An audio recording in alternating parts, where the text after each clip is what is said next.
When most people think of financial planning, it is during their accumulation stage, trying to earn as much as possible while investing and saving as much as possible for retirement and future costs. But when we are talking to a family about in-home care, that situation is much different. That person is no longer accumulating.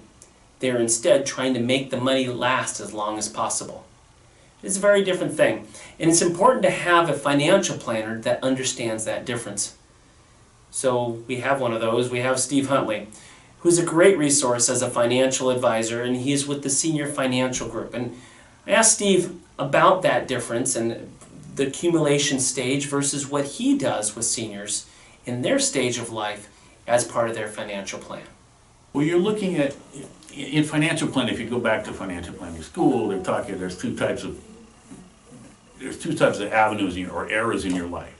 There's what they call the accumulation era, which is when between the age of birth and 50, when you're trying to get as much money as you can.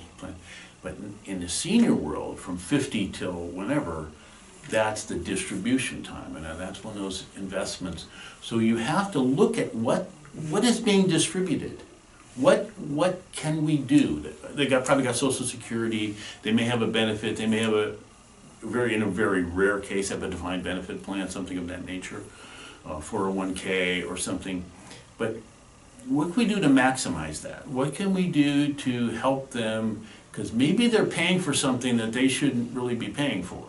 You know, like I had one the other day where they're paying for a house a vacation house in Tennessee that they probably never going to use. So why are we paying for it? You know, that type of thing. So it's really looking hard at what they have, what their investments are, and knowing that even if you make a small change, just to look at it and make a small change, it'll have a big impact.